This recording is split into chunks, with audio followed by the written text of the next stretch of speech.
La mayor parte de la vida que existe en la Tierra es invisible, es microbiana. Aunque creemos que somos muy especiales y lo somos, porque podemos contemplar a los microbios, en realidad ellos dominan la Tierra. Es la frontera del siglo XXI, la búsqueda de los lugares más solitarios. Los cazadores de microbios descubren nuevos organismos en los sitios más insospechados. Los animales, incluidos los humanos, se pueden considerar comunidades andantes de organismos. Fueron las primeras formas de vida de la Tierra. Podría ser la única vida que exista en otros planetas. Probablemente será lo que encontremos cuando empecemos a buscar formas de vida en otros mundos. La vida. ¿Cuáles son sus límites? ¿De dónde procede? ¿Hay algún lugar en la Tierra donde no exista? Las respuestas se ocultan más allá del alcance del ojo humano.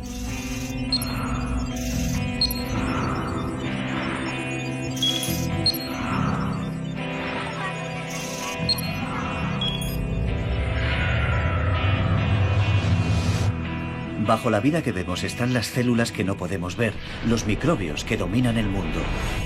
Los microbios dominan el mundo.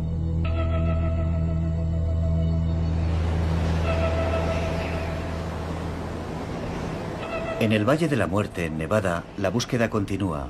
Estamos a 85 metros bajo el nivel del mar, el lugar más caluroso del mundo. Los cazadores de microbios buscan vida en las áridas salinas del lago Badwater. Parece el último lugar donde la científica Penny Amy debería buscar, pero los organismos que le interesan necesitan para sobrevivir concentraciones muy elevadas de sal. Hay unos depósitos rosa. Deberíamos tomar muestras por si hay halobacterias. Los microbios que ha encontrado son extraordinarios. Hace décadas ni se imaginaba su existencia. Pertenecen al grupo Archaea, los antiguos. Son extremófilos, les gusta lo extremo.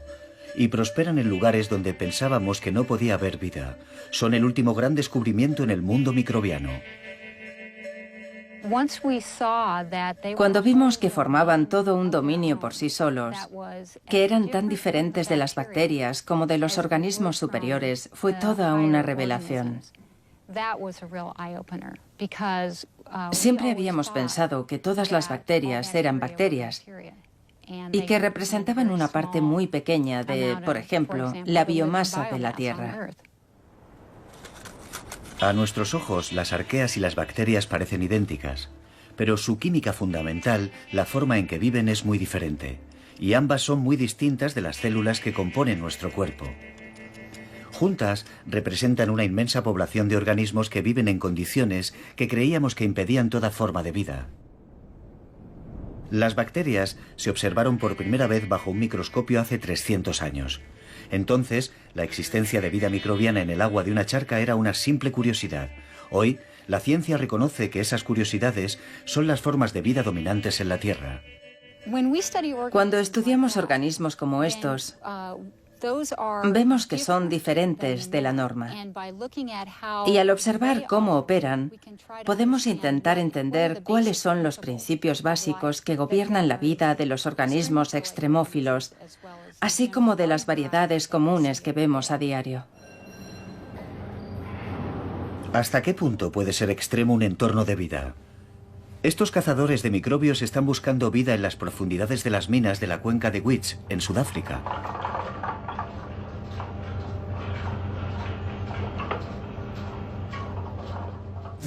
Este es nuestro acceso al subsuelo más profundo, que es lo que nos interesa. Nos interesa ver qué está creciendo a 3 kilómetros bajo la superficie de la Tierra. ¿Crees que eso es azufre, calcio? Azufre. Sí, puede ser. Son 3.000 metros de profundidad. El jefe de la expedición es James Hall. La posibilidad de bajar a grandes profundidades y ver el entorno nos permitirá estudiar la diversidad biológica y explorar qué formas de vida hay. Y han dado con un filón de oro, microbiano, por supuesto. En el agua y las rocas de las cuevas vive un extraordinario número de microbios. En la década de los 80 nadie podía imaginar que existieran seres vivos a tanta profundidad bajo la tierra. En algunas de las confluencias de aguas que hemos encontrado a profundidades de hasta 2 kilómetros había unos 10 millones de células bacterianas por milímetro de agua. Es una cantidad enorme de materia biológica para un entorno tan hostil. Algunos organismos de las profundidades son bacterias, otros, las recién descubiertas arqueas. Sobreviven a temperaturas de hasta 105 grados centígrados. La enorme presión, equivalente a sumergirse a una profundidad de 4.000 metros, es lo único que impide que el agua rompa a hervir. Con altos niveles de radiación ambiente y temperaturas y pH extremos, para un organismo que ha vivido en estas condiciones 400 millones de años, es el entorno en el que se encuentra más cómodo. Estos resistentes microbios son algunos de los organismos más antiguos de la Tierra, aunque determinar su antigüedad es complicado. Las muestras de agua de las que hemos conseguido obtener cultivos tienen millones de años. Sus firmas son tan poco usuales que es difícil fecharlas con exactitud. Estamos haciendo más análisis para intentar resolverlo.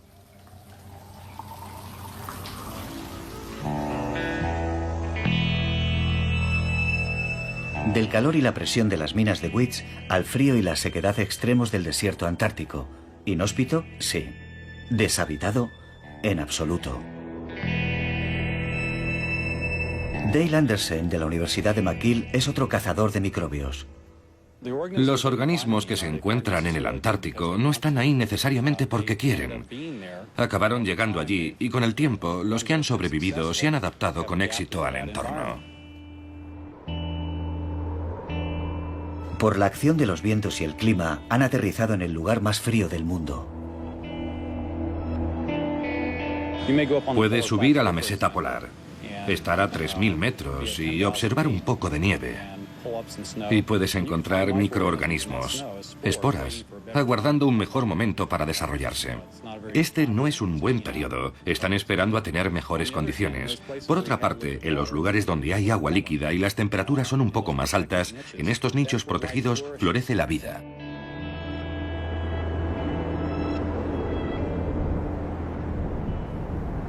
Anderson desciende al fondo de un lago glacial. Nunca había imaginado que pudiese haber vida allí, sin luz ni oxígeno. Pero, para su sorpresa, descubre una enorme comunidad de microbios viviendo en magníficas alfombras microbianas.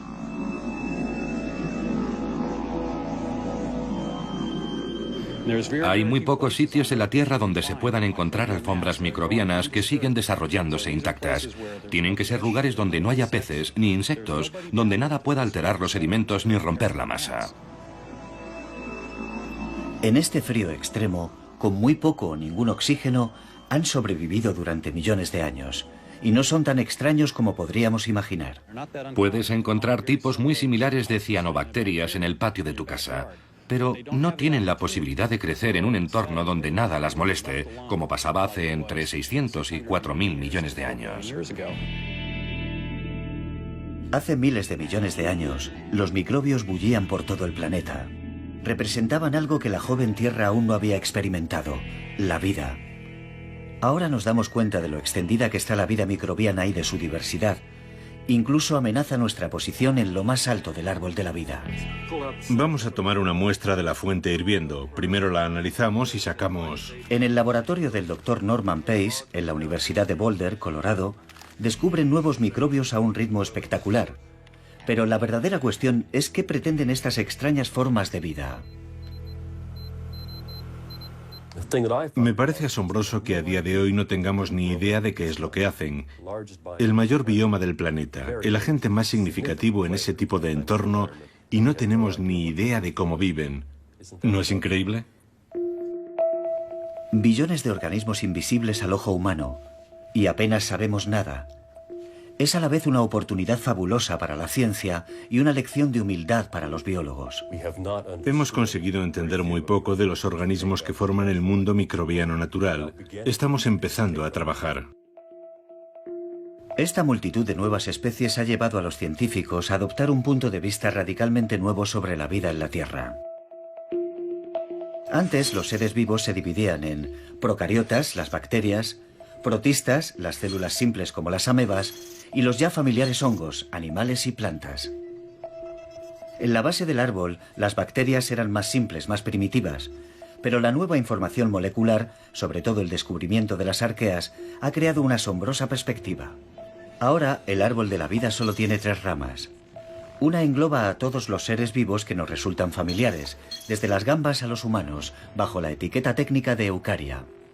Las otras 2 ramas, que representan a la inmensa mayoría de los seres vivos, están formadas por seres invisibles, las bacterias y las arqueas. Esta nueva clasificación identifica el antepasado común. No es que un organismo específico o una rana como las actuales se acabaran convirtiéndose en humano. No ocurrió así. Lo que es seguro es que tenemos un antepasado común que no se parecía ni a las ranas ni a los humanos. No se trata de que las ranas se convirtieran en humanos, sino de que ambos tienen un origen común en un pasado lejano, en un organismo cuya naturaleza desconocemos. Nuestro antepasado común es un microbio. Recientemente se ha podido decir con claridad dónde se encuentra el origen de la vida, y está aquí, en la separación entre las bacterias y las arqueas y los eucaria. Esto indica que nosotros y las arqueas tenemos un antepasado común que no comparten las bacterias. Las arqueas se parecen mucho más a nuestras células eucariotas que a las bacterias. Las arqueas tienen el mismo tipo de metabolismo que nosotros.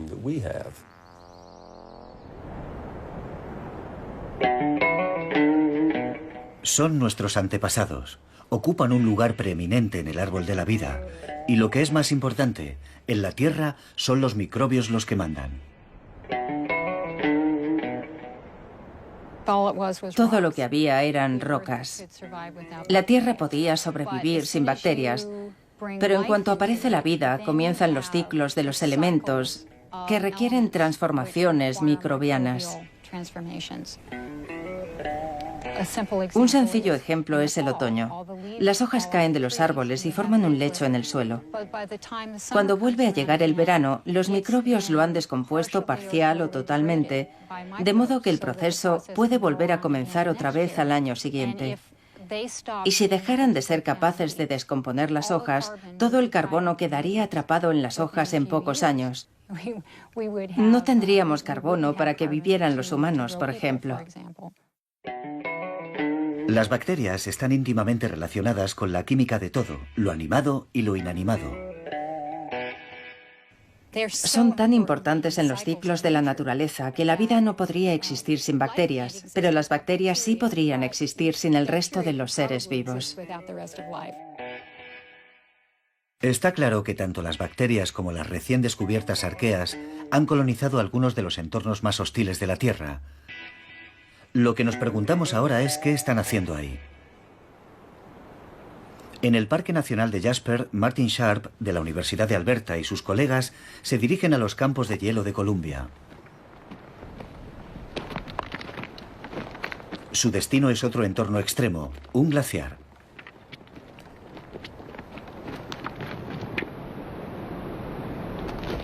Sharp ha venido aquí para estudiar el sistema de drenaje del glaciar y no esperaba encontrar microbios en un papel protagonista.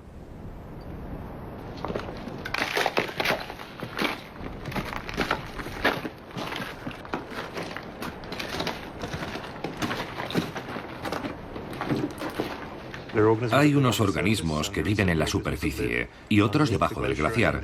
Y entre los últimos 5 y 10 centímetros de hielo, donde hay restos arrancados del lecho y probablemente también nutrientes procedentes de esos sedimentos, hay un gran número de organismos.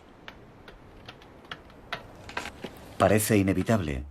Cuando un entorno en el planeta se vuelve microbiano, los organismos alteran lo que los rodea. Aquí, en las montañas rocosas, estaba claro que ocurría algo importante. Observamos todo tipo de características químicas que indicaban que había organismos y que eran importantes en el control de esa química. Eso contradecía la idea de que estos entornos eran demasiado hostiles para albergar vida. Estos microorganismos están afectando a su entorno químico local, pero potencialmente podrían influir en el ciclo del carbono e incluso en el cambio climático global. En Canadá, durante la última glaciación, hace entre 10 y 20.000 años, se formaron capas de hielo sobre áreas que ahora están cubiertas de bosque boreal, que es el mayor almacén de carbono orgánico del globo. Pero, ¿qué pasó con todo ese carbono orgánico cuando estaba debajo de las placas de hielo? Es posible que actuara como una gran fuente de energía de un ecosistema microbiano. Vastos bosques atrapados bajo el hielo, consumidos a lo largo de miles de años por microbios. Los organismos pueden haber estado produciendo gases de efecto invernadero acumulándose bajo las capas de hielo. Cuando empieza a fundirse, la liberación de esos gases a la atmósfera podría haber acentuado el calentamiento que estaba provocando la destrucción de esas mismas capas de hielo.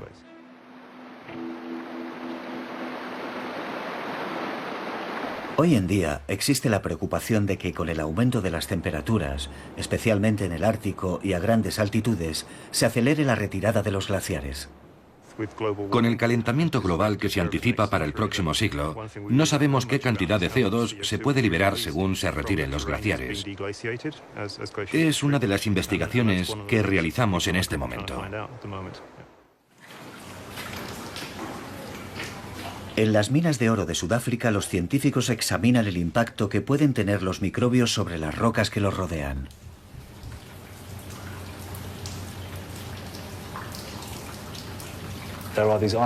Están estas bolsas aisladas de agua. Los microbios están ahí dentro respirando, aunque muy despacio, y están literalmente precipitando minerales mientras respiran y viven. Y eso les permite cambiar la geología del subsuelo.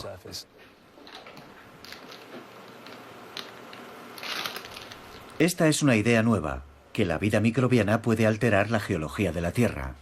En los laboratorios de las minas de Wits están descubriendo que ni siquiera el oro es inmune a la acción microbiana. Los microbios extraen energía del oro y lo transforman químicamente. Pueden incorporar a su biomasa el oro que hay en su entorno y convertirlo en partículas detríticas. Existe la posibilidad de que los organismos acumulen oro en su biomasa y después se puedan sacar a la superficie, donde se podría extraer ese oro. ¿Microbios mineros de oro? ¿Parece una locura? Pues James Hall piensa que se puede hacer. Se podría bombear microorganismos bajo tierra, alimentarlos y dejarlos respirar, y en ese proceso podrían precipitar el oro a partir de la matriz. Entonces, se podría traer los organismos a la superficie, extraer el oro y reutilizarlos. El minero biológico perfecto. No es solo lo inanimado, la química de las rocas y el agua lo que está sometido a la influencia de las bacterias y arqueas. Mientras que estos dos linajes siguen siendo unicelulares, el tercer gran grupo de células inventó la vida multicelular, los animales y las plantas. Puede que parezcan la forma de vida dominante, pero sin los microbios no serían nada, y en ningún lugar resultan más eficiente que en las chimeneas hidrotermales de las profundidades del Pacífico. Aquí la vida microbiana crea su propio ecosistema.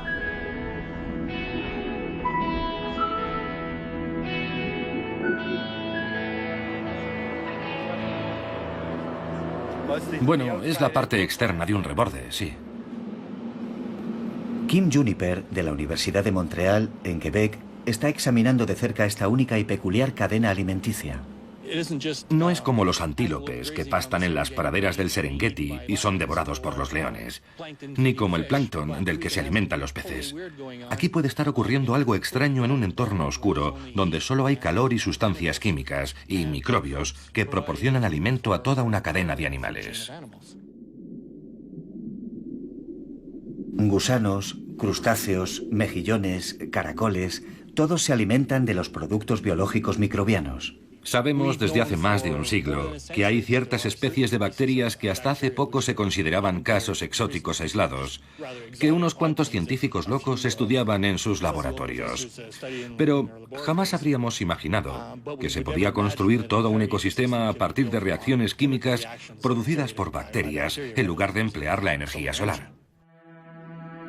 Y así, la historia de los microbios se complica cada vez más. Están en todas partes, incluso en lugares donde debería ser imposible que hubiera vida. En cualquier lugar que podamos imaginar, seguramente viven microbios.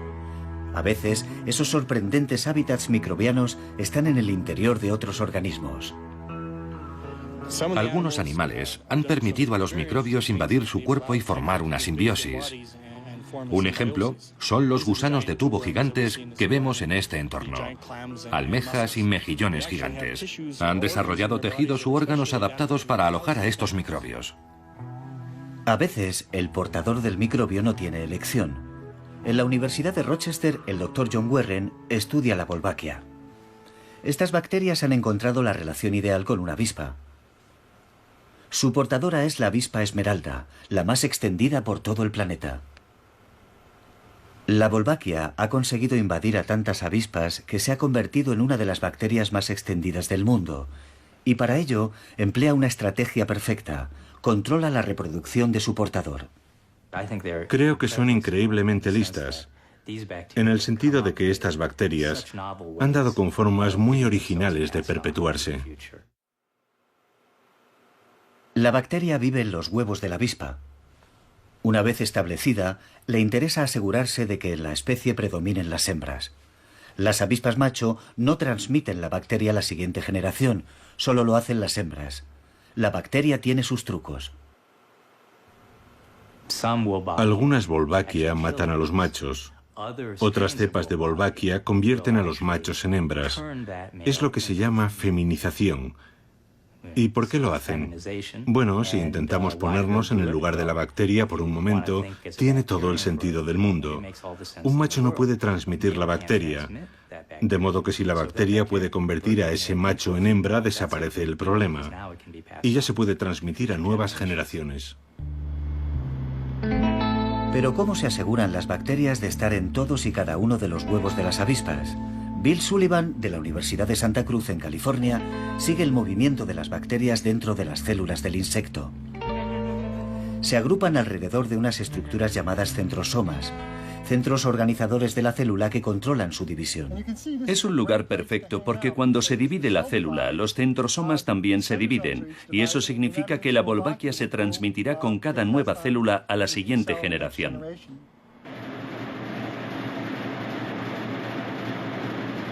Podemos encontrarnos en el futuro con que nosotros también hospedamos a nuestras propias bacterias que se transmiten de la misma forma. Si encontramos lo que les permite localizar los centrosomas en esos insectos, es bastante probable que esos mismos mecanismos se apliquen también a los humanos. La investigación sobre división celular abarca desde la Wolbachia a los genes que controlan el proceso. Se podría así encontrar la causa de por qué a veces la división celular falla, como en el caso del cáncer. Si hace 10 o 15 años nos hubieran preguntado si esto era relevante en relación con el cáncer, supongo que habríamos dicho que en cierto modo podía ser importante, pero que no estábamos seguros. Y eso ha cambiado completamente porque ahora estamos seguros de que lo que estamos estudiando es relevante para el cáncer, porque estamos estudiando exactamente los mismos genes que se alteran. Son los mismos genes y de hecho se pueden cambiar los genes entre dos organismos y funcionan perfectamente. Mientras tanto, los científicos solo pueden admirar la capacidad de supervivencia de la Wolbachia. Desde luego podemos alterarlos y seleccionar una forma u otra. En cierto modo lo hemos hecho en muchos casos nosotros mismos. Cuando tomamos antibióticos estamos seleccionando a la inversa. Y después hay que continuar la batalla porque siempre va a haber una nueva forma resistente a los antibióticos y vamos a tener que buscar un nuevo antibiótico. Así que ya tenemos más o menos una idea de lo que va a pasar. Digamos que encontramos una forma muy eficaz de eliminar la Wolbachia de los insectos. Estoy seguro de que dentro de un número de años, cientos o miles de años, reaparecerá con una nueva forma y tendremos que buscar otra manera de deshacernos de ella. La Wolbachia ha llegado a dominar hasta tal punto la reproducción de la avispa esmeralda que puede llegar a influir en su evolución. Si un macho y una hembra no pueden reproducirse, se convierten en especies diferentes. Con esta pareja joven de la misma especie, hemos descubierto, estudiándola en el laboratorio, que si nos deshacemos de la bacteria no tienen ningún problema para aparearse, lo hacen espontáneamente y los híbridos están bien. Los nietos de los híbridos están perfectos. No tienen muchas barreras intrínsecas para intercambiar genes. La única gran barrera intrínseca que vemos es la Wolbachia, Así que podemos curarlos, eliminar la Wolbachia y están perfectamente. La Wolbachia garantiza su supervivencia asegurándose de que haya muchas avispas hembra, pero los microbios no tienen que ser tan diabólicos para conseguir su objetivo. En Hawái, en el laboratorio marino Koala, Margaret McFolgey y su compañero Edward Ruby están estudiando el calamar Euprymna scolopes, un animal que depende de una bacteria llamada Vibrio fischeri para sobrevivir.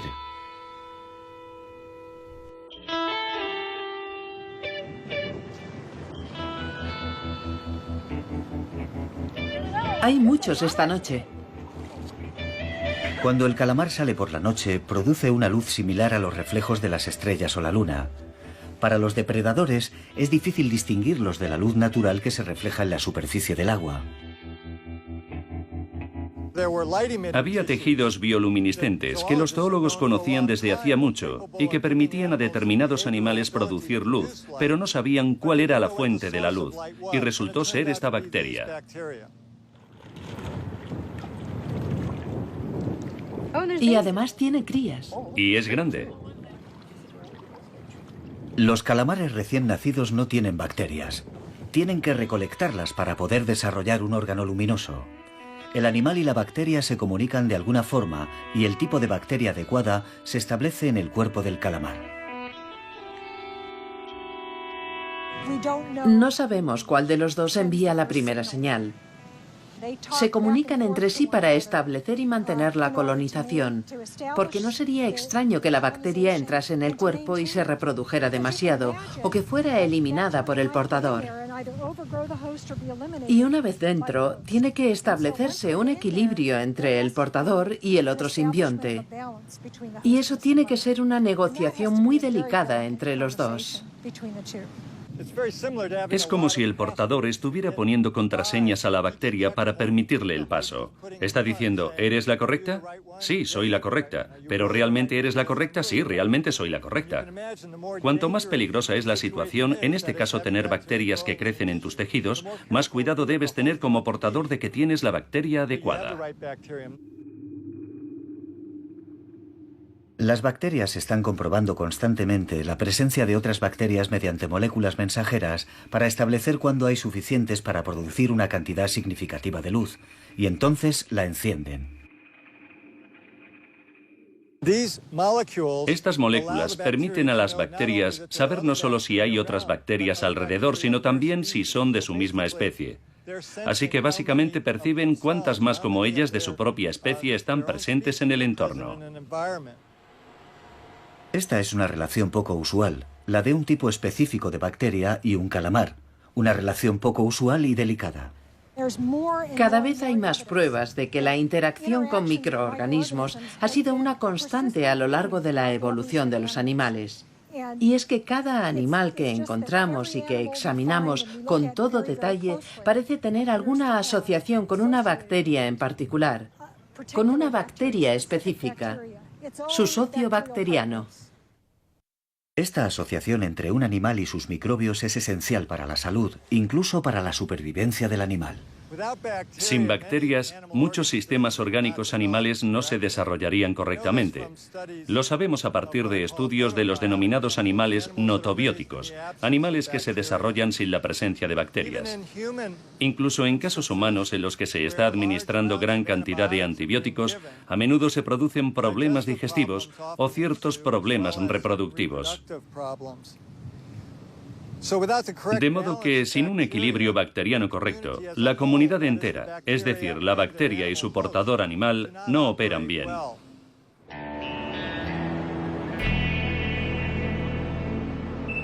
Todos los animales formamos asociaciones con cientos de tipos diferentes de bacterias. Y no son bacterias cualesquiera.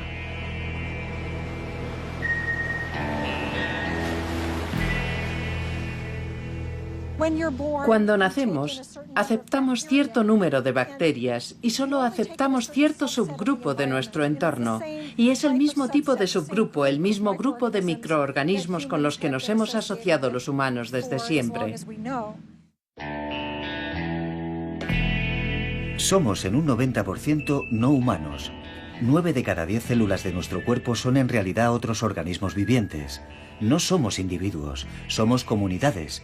Es un golpe más a la idea de que somos la forma de vida preeminente en la Tierra.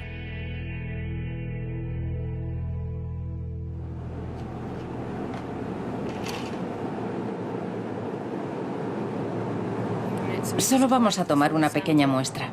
Los científicos del laboratorio de Norman Pace están intentando determinar cuántos microbios diferentes pueden existir. Se calcula que un 99% no se puede cultivar en el laboratorio, por lo que han adoptado un enfoque diferente. Si no puedes cultivarlos, desmóntalos y lee su ADN. Eso es lo que está haciendo la doctora Hazel Barton. Se agregan enzimas para ablandar las paredes celulares y se añaden cuentas para romper las bacterias.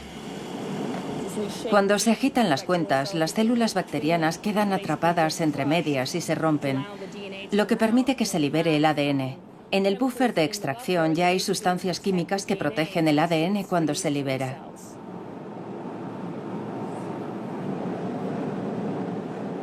Este ADN líquido es muy valioso. Contiene los genomas de todos los organismos que se han encontrado en el entorno. Es como leer un libro, solo que no entendemos lo que significan las palabras. Por eso tenemos que llevarlo al otro ordenador y comparar las firmas con toda la información que tenemos en la base de datos. Es casi como un código lo que aparece ante nosotros, y así podremos entender lo que nos está diciendo esta información. Hasta ahora, esa información está diciendo a Hazel Barton que está encontrando un número asombroso de nuevos organismos. A decir verdad, es raro el día que no descubrimos un nuevo filotipo, que es básicamente para el Lego como descubrir una nueva especie. En algunos entornos que investigamos, solemos encontrar habitualmente más de 30 nuevas especies en un solo entorno.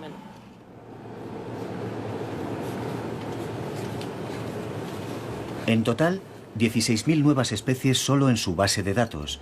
Cada especie compuesta por decenas de miles de comunidades, formadas por miles de millones de células individuales.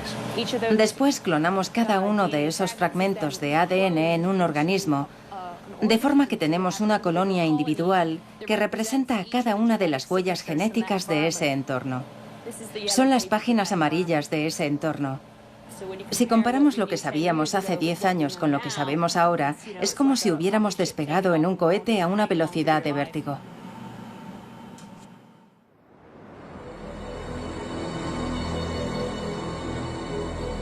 Puede que los antiguos extremófilos nos estén diciendo algo sobre el origen de la vida en el planeta Tierra.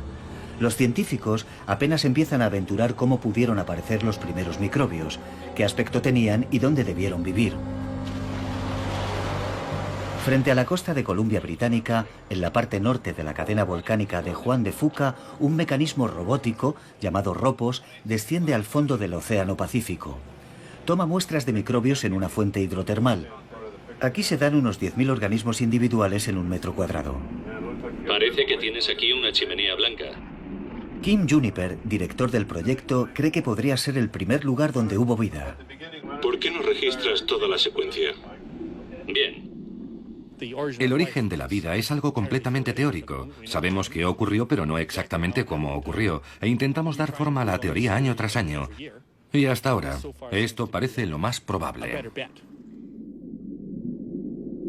Estos microbios están creciendo y alimentándose de los minerales que se forman en la boca de la fuente termal.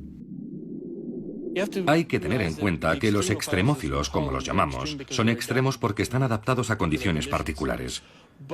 Pero no estaban ahí con todos sus rasgos adaptados y sus enzimas cuando apareció la vida. Se trata de una acumulación de adaptaciones a lo largo del tiempo.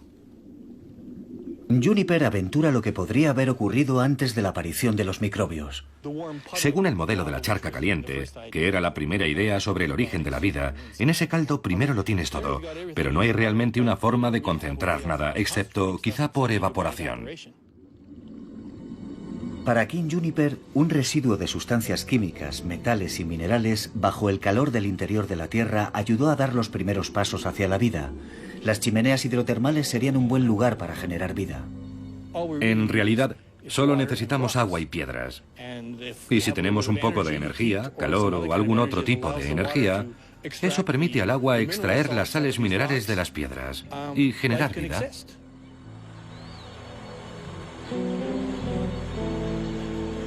No hace falta sumergirse hasta las chimeneas hidrotermales del Pacífico para encontrar condiciones similares a las que originaron la vida. En el Parque Nacional de Yellowstone, en Wyoming, las fuentes hidrotermales están repletas de arqueas. El doctor Norman Pace tiene la sensación de que las condiciones que se dan aquí deben ser muy parecidas a las de la Tierra primitiva.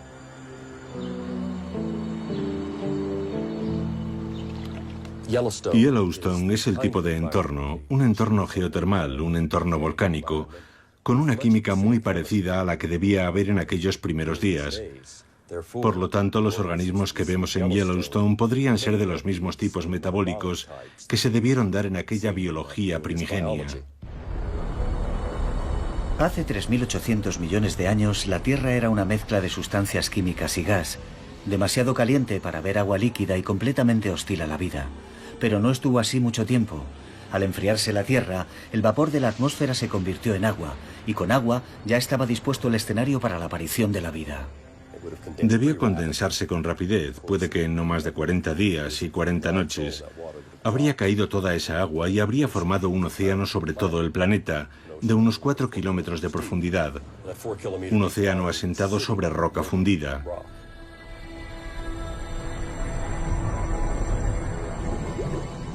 El primer escenario debió ser, probablemente, un entorno hidrotermal parecido al alquitrán, orgánicamente rico, con agua caliente que brotaría por las grietas de las rocas del suelo de ese océano. Norman Pace sospecha que las primeras formas de vida terrestre nos habrían parecido muy peculiares. Las primeras formas de vida debieron ser, probablemente, lo que llamaríamos sincitiales, una fusión de material biológico, no células individuales, sino una comunidad bioquímica.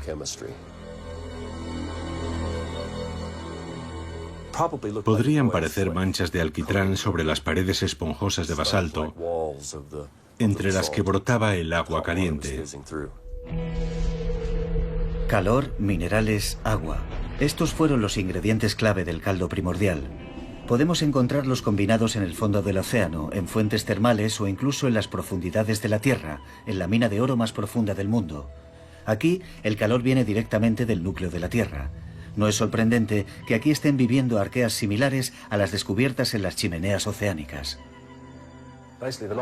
El proceso vital parece encontrar cualquier tipo de nicho o de sistema energético disponible para explorarlo y utilizarlo para su supervivencia.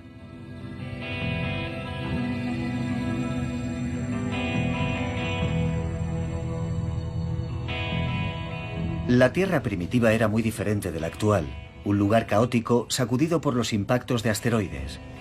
Es un homenaje a la adaptabilidad de los microbios que James Hall piense que el impacto de un asteroide gigante hace 2000 millones de años en la cuenca de Witts pudo crear no una catástrofe, sino una oportunidad. Lo que pudo pasar es que ese impacto fuera muy potente en aquel momento. No era un asteroide del tamaño de un balón de fútbol. Estamos hablando de un gran evento geológico y de un impacto muy grande. Se debió fundir prácticamente todo y remover todo lo que había a su alrededor. Se formaría una mezcla gaseosa muy caliente que por suerte favoreció que se asentara algún tipo de vida microbiana y se incorporase a la superficie. Donde quiera que busquemos, en los entornos de las primeras formas de vida se repiten los mismos temas: calor, agua, química. Esa combinación podría encontrarse en otros planetas. Esperamos que lo que estamos aprendiendo sean herramientas que podamos utilizar para identificar huellas biológicas en otros mundos y, con suerte, posibles entornos favorables a la vida. Probablemente todo empezó por los microbios, las primeras formas de vida tal y como la conocemos en el planeta Tierra. Pero, ¿podemos pensar que las condiciones que dieron lugar a la vida aquí podrían darse en otros lugares? Ken Nilsson dirige el programa de detección de vida de la NASA.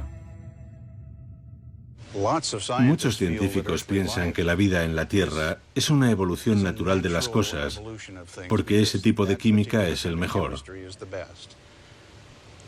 Pero aunque pueda ser perfecto para la Tierra, podrían equivocarse si fueran a otro planeta con condiciones diferentes.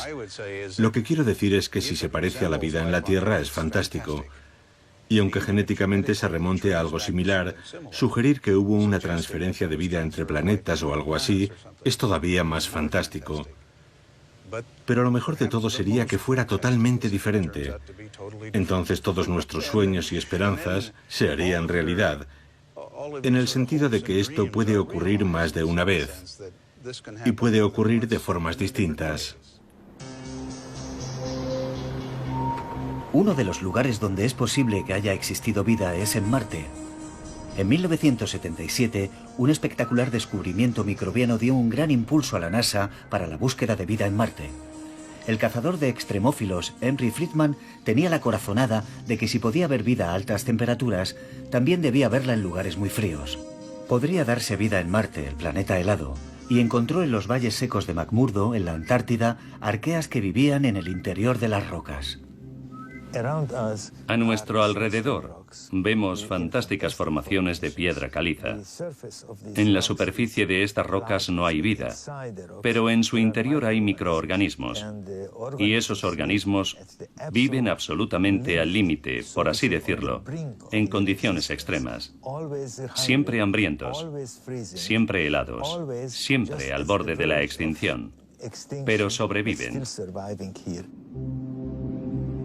Sobreviven porque han encontrado refugio en el interior de las rocas. Dale Anderson ha estado con Friedman en la Antártida y es miembro de la NASA. Durante años y años, la gente ha estado recorriendo estas superficies calizas. Los geólogos han estado tomando muestras, examinándolas, y nadie había imaginado que era como una urbanización poblada por innumerables microorganismos. Y era una buena noticia porque significaba que había un nuevo nicho, un nuevo entorno en la superficie de Marte donde podíamos buscar signos de vida. Antes de este descubrimiento parecía improbable encontrar vida en la inhóspita superficie de Marte, pero esto lo cambió todo. Esos climas en Marte puede que no fueran mucho más calientes que los de los valles secos de McMurdo, donde la temperatura media anual es de 20 grados bajo cero. Si podemos comprender cómo sobrevive un organismo en una zona como los valles secos o en otras áreas de la Antártida, eso nos ayudaría a entender qué se debería hacer para buscar vida o restos de organismos vivos en Marte. ¿Qué se debería hacer? Es lo que se estudia en el Laboratorio de Retropropulsión de Pasadena, en California. El científico Sasha Tapin está examinando una muestra de piedra de Henry Friedman más de cerca. Hace un tag de la muestra. Después de horas de escaneado, el ordenador elabora una réplica exacta de la piedra. Los datos se transfieren a un programa de representación en 3D.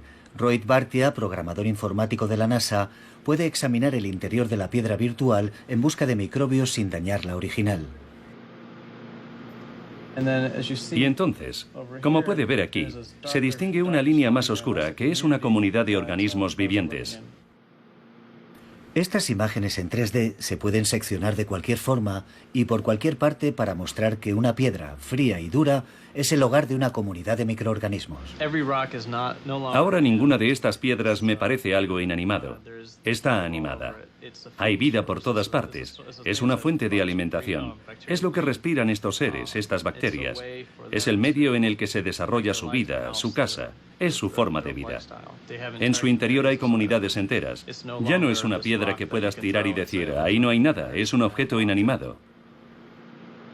Los seres que viven dentro de la roca han formado una estructura cooperativa llamada biofilm, con una jerarquía.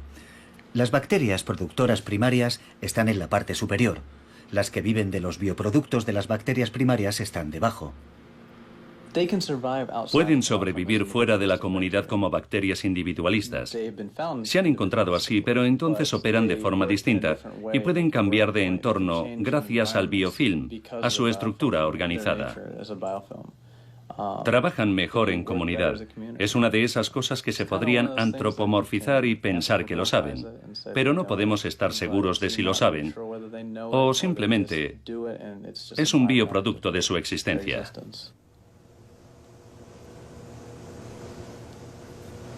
En 1996, la idea de que podía haber vida en Marte recibió un nuevo impulso con el descubrimiento en los hielos antárticos de un meteorito de Marte, un trozo de piedra de más de 3.000 millones de años. La afirmación de que en la roca había evidencias de vida microbiana sigue siendo discutida. Ken Nilsson piensa que, aunque esta roca no demostrase que había vida en Marte, fue un paso importante. Demostró que había existido agua en Marte, algo que no sabíamos, y demostró que había carbono orgánico en Marte. Y estos son dos ingredientes que, al menos desde el punto de vista terrestre, consideramos que son necesarios para la vida. Más recientemente se ha descubierto antiguos extremófilos viviendo bajo tierra en la Antártida, en suelos similares a los de Marte. Las probabilidades de que haya existido o exista vida microbiana en el planeta rojo aumentan.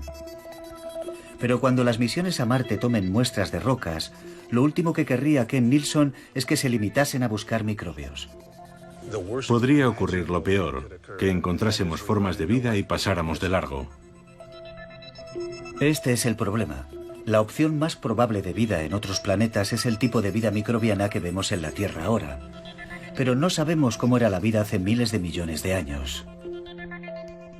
No nos imaginamos que el prototipo de un Cadillac fue un Cadillac muy pequeño. Nos imaginamos que era una especie de bicicleta o de vehículo primitivo de piedra. ¿Por qué vamos a pensar que los organismos son diferentes? Todas estas arqueas, que de hecho son muy extremófilas, muy diferentes de los organismos, actualmente están vivas, pero no sabemos cómo eran sus predecesores. Al observar las piedras más antiguas de la Tierra, Nilsson encuentra pruebas químicas de que existió en ellas algún tipo de vida. Pero la cuestión es, ¿qué tipo de vida? No sabemos absolutamente nada sobre cómo eran esos seres vivos. Ni siquiera sabemos si eran extremófilos. Lo que sí sabemos es que hay pruebas químicas de que hace unos 3.800 millones de años se estaba produciendo esa actividad vital catalizada. No tenemos ni idea del aspecto que tenían, ni de cómo eran, ni de cómo olían, pero sabemos que existían por las huellas químicas que dejaron. Así pues, cuando Nilsson examina rocas marcianas, utiliza imágenes térmicas no para buscar vida, sino para buscar química. Cuando encuentras vida se enciende como un rótulo de neón que dice, aquí hay algo complejo. No dice que esté vivo. Lo que dice es, vuelve atrás y haz más mediciones en ese punto. Así que cuando vamos a examinar una roca no tenemos ideas preconcebidas, solo buscamos algo complejo que nos lleve a esa aguja en el pajar. Más allá de Marte, la búsqueda de la vida llevará a los científicos a otros lugares del sistema solar. Hay indicios de que en las lunas de Júpiter, Europa, Ganímedes y Calisto, podría haber agua en estado líquido bajo las capas superficiales de hielo. King Juniper cree que bajo la superficie helada de las lunas podría haber algo parecido a las chimeneas hidrotermales. Incluso sería posible confirmarlo examinando el material pulverizado que generan los impactos de meteoritos en la superficie de estas lunas.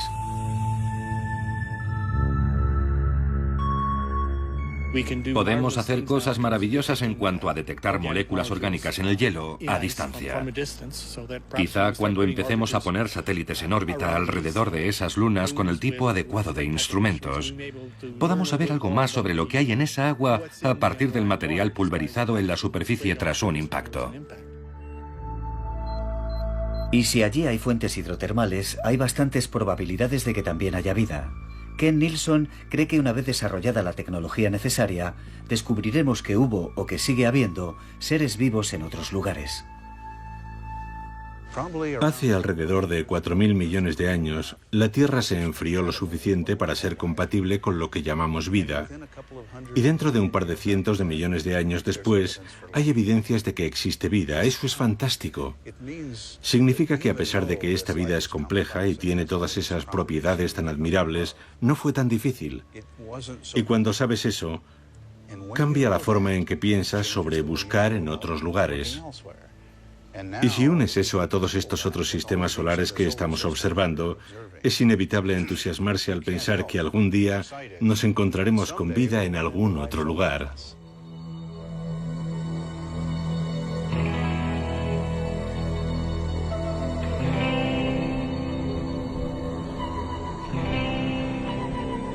En el Valle de la Muerte, Ben y Amy busca vida de otra forma. Está tomando muestras en más lugares y encontrando más microbios que nunca. Una tarea interminable.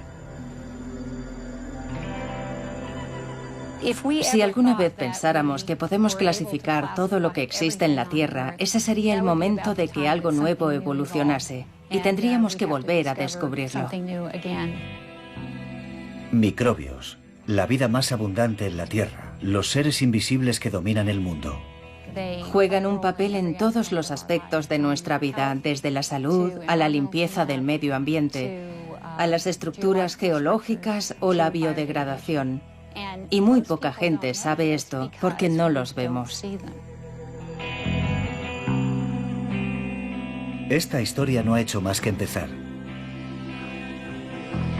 Ahora sabemos que los microbios son los que llevan aquí más tiempo, representan la inmensa mayoría de la verdadera diversidad en la Tierra y han transformado tanto la Tierra como todas las demás formas de vida. Y es posible que estén haciendo lo mismo en este momento en otros planetas. No hay duda, los microbios dominan el mundo.